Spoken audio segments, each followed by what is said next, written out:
أعوذ بالله من الشيطان الرجيم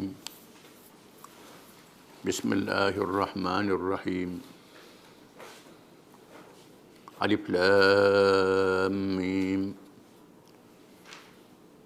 الله لا إله إلا هو الحي القيوم نزل عليك الكتاب بالحق مصدقا لما بين يديه وأنزل التوراة والإنجيل من قبل هدى للناس وأنزل الفرقان إن الذين كفروا بآيات الله لهم عذاب شديد والله عزيز ذو انتقام.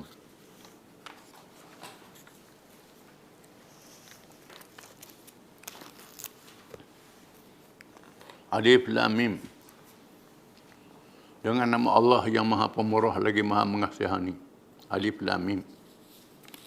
Allah tiada Tuhan yang berhak disembah melainkan Dia, yang tetap hidup, yang kekal selama-lamanya, mentadbirkan sekalian makhluknya.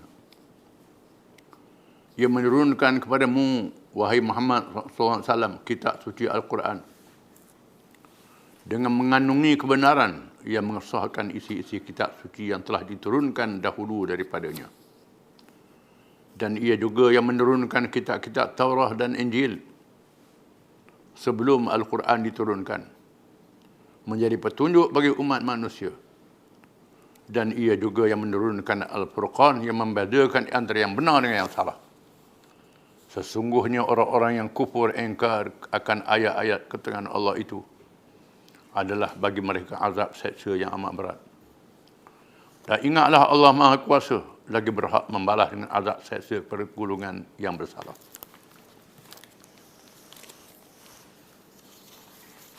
Ayat-ayat yang dibaca ini permulaan surah Al-Imran.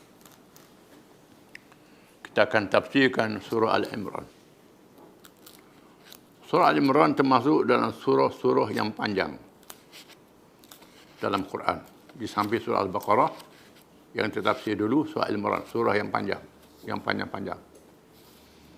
Termasuk dalam surah Madaniyah, surah yang diturunkan di Madinah setelah tegaknya negara yang berdaulat di Madinah Munawwarah.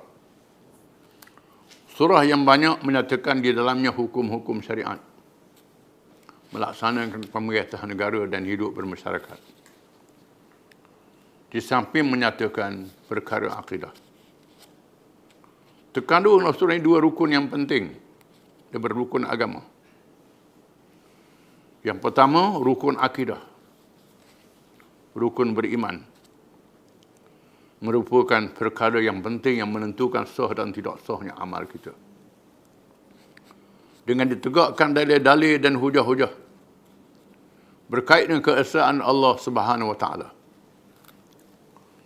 Yang kedua, rukun syariat, khususnya berkait dengan peperangan dan jihad fisabilillah, disebut dalam surah ini. Dalam bahagian yang pertama, ayat-ayat mensabitkan keesaan Allah, kenabian dan kerasulan yang diutus oleh Allah. Benarnya Al-Quran menolak kekeliruan golongan ahli kitab terhadap Islam dan terhadap kerasulan Nabi Muhammad SAW. Kalau dalam surah Al-Baqarah dahulu banyak menceritakan tentang kumpulan ahli kitab orang-orang Yahudi. Ahli kitab ini ada dua, yang pertama Yahudi, yang kedua Kristian. Surah Al-Baqarah banyak menceritakan tentang orang Yahudi. Ada surah Al-Imran ni banyak menceritakan tentang orang Kristian.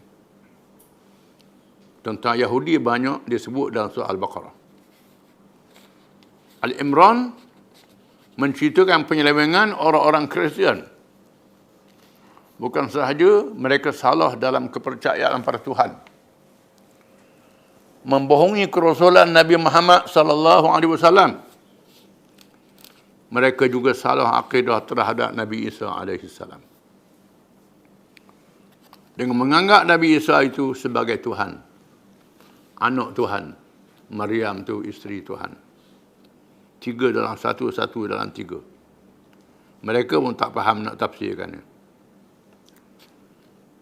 Surah Al-Imran memberi jawapan kepada orang Kristian yang salah akidah mereka, diturunkan khusus kepada orang Kristian Najran yang datang menghadap Nabi SAW, yang kata baca kisahnya. Di mana dia datang rombongan jumpa Nabi. Siapa masa nak semayang, cara Kristian dan lebih benar dia semayang dalam masjid. Ini kelonggaran. Semayang, caramu. Dia semayang dalam masjid. Lepas tu dengar balik, berujah balik. Allah Ta'ala turunkan surah Al-Imran untuk menjawab. Kemudian mencabar, bermubahalah. Bermubahalah dengan makna Tuhan Tuhan laknat pada siapa yang bohong. Kita akan baca. Lalu mereka takut nak membalas. Dia tahu Nabi ini betul sungguh. Ini bahagian pertama. Bahagian kedua dan menceritakan tentang hukum syariat berkait dengan kewajipan haji, jihad, riba dan hukum mereka yang tidak memberi zakat. Secara panjang menerangkan tentang peristiwa Badar dan peristiwa Uhud. Peristiwa Badar yang memberi kemenangan kepada Islam. Dalam keadaan orang Islam jumlahnya sedikit, musuh lebih ramai. Allah memberi kemenangan dengan pertolongannya. Perang Uhud pula dalam keadaan orang Islam lebih ramai pada perang Badar. Nabi menyusun satu strategi yang sangat baik dalam perang Uhud. Strategi yang pintar dan bijak. Ada pasukan berkuda, markah besar, sayap kanan, sayap kiri, barisan depan, kaki, semua ada macam pasukan bola disusunnya. Dan ada pasukan pengawas duduk atas bukit. Tiba-tiba ketua pasukan, bukan ketua, pengikut-pengikut tak ikut arahan ketua yang ditugaskan. Lalu Allah mengajar mereka dalam perang Uhud. Perang yang menguji orang Islam, perang Uhud ni, memisahkan di antara orang yang beriman dengan orang yang munafik. Banyak pengedaran berkait dengan rahsia jihad fi sabilillah dan ditutup dengan satu penutupan yang sangat menarik kepada orang yang berjihad pada jalan Allah. Ya ayyuhallazina amanu sabiru wasabiru warabitu wattaqullaha la'allakum tuflihun. Wahai orang yang beriman, bersabarlah kamu dan menghadapi ujian dalam diri kamu sendiri. Dan bersabarlah kamu dalam menghadapi ujian daripada musuh kamu, lawan kamu. Warabitu, dan bertugaslah kamu di mana kamu diletakkan. Jangan lari daripada tugas. Ribat. Ribat yaumin fi sabilillah khairu minad dunya wa ma fiha. Bertugas satu hari dalam perjuangan menegakkan Islam lebih baik daripada dunia dan segala isinya. Kelebihannya. Wattaqullah, dan bertakwa kepada Allah. Dalam berjihad bertakwa kepada Allah. Taat kepada Allah. La'allakum tuflihun, supaya kamu menang. Menang dalam perjuangan menentang musuh dan menang di hari akhirat. Kemenangan yang paling besar. Itu penutup pada surah ini. Firman Allah Ta'ala Alif Lam Mim. Dimulakan dengan huruf Alif Lam Mim. Yang telah diterangkan dahulu, ada ulama yang serah pada Allah Ta'ala. Ada ulama menafsirkan alif ada makna, lam ada makna, yang ada sudah ditafsir dalam surah Al-Baqarah. Allahu la ilaha illa huwal hayyul qayyum. Allah yang tidak ada Tuhan malaikat dia. Perkataan Allah satu perkataan yang tak boleh terjemah dalam bahasa lain. Kerana Allah ni makna dia seluruh al-asmaul husna. Dulu perkataan Allah. Dia saja Tuhan yang layak disembah. Tuhan yang bersifat dengan sifat-sifat kesempurnaan, yang bernama dengan nama-nama yang baik. Itu perkataan Allah. Dikenal lafzul jalalah, lafaz yang sangat besar. Walaupun orang kafir sebut Allah, tapi tak siapa maksud dia. Kita orang Islam saja. Dia sebut Allah, tetapi dia sembah berhala. Dia sembah salib. Dia pakai hukum dia sendiri, tolak hukum Allah Ta'ala. Tak menepati dengan Allah. Kalau Allah ni, mestilah sembah dia saja, pakai hukum dia saja. Tak pakai hukum yang dia tidak izin. Kecuali Allah Ta'ala izin buat hukum. Tak apa. Itu mana Allah. La ilaha illahu, yang tak ada Tuhan lain daripadanya dengan sebenar. Orang boleh buat, orang boleh reka, itu tak sebenar, salah, sesat. Tuhan yang sebenar Allah saja. Al-Hayyu, yang maha hidup, yang kekal hidup selama-lamanya, yang tak mati sekali-kali. Yang tak mengantuk, tak tidur. La ta'khudhuhu sinatun wa la naum. Mengantuk pun tak ada, tidur pun tidak. Itu Allah Ta'ala. Orang lain hidup juga, ada masa mengantuk, ada masa tidur, ada masa mati. Pokok ada masa layu, masa subuh. Allah Ta'ala hidup yang sempurna, yang kekal, yang sedia ada, tak ada mula bagi adanya. Al-Qayyum, yang berdiri mentadbir urusan-urusan hambanya dengan sendirinya. Qiyamuhu ta'ala binafsih. Allah Ta'ala tak berhajat pada yang lain. Berdiri dengan sendirinya. Nazzala alaika al-kitaba bil haqq, dia menurunkan kepadamu wahai Muhammad sallallahu alaihi wasallam akan kitab, yakni Al-Quranul Karim, dengan hujah-hujah yang benar, kenyataan-kenyataan yang nyata, yang tepat. Quran adalah kitab yang benar. Tak ada bohong sedikit pun. Cerita-cerita zaman dulu memang benar berlaku, dibukti oleh ahli sejarah.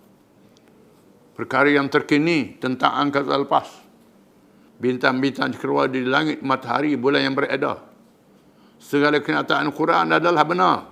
Saintis dapat buktikan dengan alat-alat moden canggih yang dilihat dengan teropong. Segala sifat-sifat peredaran bulan, matahari, bintang-bintang keluar disebut di Quran adalah benar. Oleh kerana itu maka hukum-hukum dia adalah benar. Maka janji-janji hari kiamat dalam Quran adalah benar. Mari kita percaya. Musaddiqan lima baina yadayhi, membenarkan apa yang ada di hadapannya. Yang ada hadapan. Apa yang Nabi buat, Nabi laksanakan, Nabi nyatakan adalah benar. Wa anzala at-Taurat wal Injil min qablu hudan lin-nas wa anzala al-Furqan. Allah menurunkan Taurat dan Injil sebelumnya, yang wajib kita beriman. Dia sebut dua kitab yang besar kepada ahli kitab. Kitab Taurat bagi orang Yahudi, diturunkan Nabi Musa AS, dan kitab Injil diturunkan Nabi Isa AS. Adapun dia banyaknya Injil, siapa beratus-ratus Injil. Sekarang ni tinggal 4 Injil: Matthew, Injil Lukas, Injil Markus, Injil Yohanes, macam-macam nama Injil, Injil Barnabas. Padahal satu Injil saja, ini sudah dipindah, sudah diubah. Injil yang asal adalah benar, yang dibuat Nabi Isa AS. Yang disuruh beramal dengan Taurah, Nabi Isa disuruh beramal dengan Taurah, perjanjian lama disebut dalam itu. Tapi orang Kristian menolak sebahagian, menerima sebahagian. Yahudi pula menolak Injil. Kita terima belaka Taurah dan Injil yang asal. Wajib kita beriman kepadanya, walaupun hukum-hukum yang ada dalamnya sebahagian besar sudah dinasahkan, kecuali hukum akidah. Min qablu, dahulunya, hudal linnas, memberi tunjuk pada manusia. Wa anzalal furqan, dan menurunkan kitab yang membezakan di antara hak dan batil, benar dan salah, sesat dan betul. Itu kitab Allah Ta'ala yang beri hidayah kepada manusia, petunjuk, setelah disebut dalam surah Al-Fatihah, ihdinas siratal mustaqim, tunjukkanlah kami jalan yang betul. Disebut surah Al-Baqarah, hudal lil muttaqin, petunjuk bagi mereka yang bertakwa. Hudal linnas, petunjuk pada manusia. Dahulunya Taurah dan Injil, sekarang Al-Quran diturunkan selepas Taurah dan Injil. Kitab Allah yang diturunkan kemudian, mengekalkan perkara dasar dan rukun, menetapkan hukum syariat yang ada yang berubah kerana perubahan masa, situasi dan realiti. Innal ladzina kafaru bi ayati llahi lahum adzabun syadidun wallahu azizun dzuntiqam. Sesungguhnya orang-orang yang kafir, yang engkar, yang melawan ayat-ayat Allah dengan kebatilan, menolak kebenaran, menerima kebatilan, lahum adzabun syadid, diberi amaran yang keras. Ke atas mereka azab yang sangat besar, yang sangat dahsyat pada hari akhirat. Wallahu azizun dzuntiqam. Dan Allah itu maha perkasa, tidak ada siapa yang boleh mengalahkan Allah Ta'ala. Aziz yang maha perkasa, tak ada siapa yang boleh mengalahkan Allah Ta'ala. Termasuk kuasa-kuasa besar dunia. Dalam dunia hari ini pun jatuh laksana gugurnya daun kayu satu demi satu.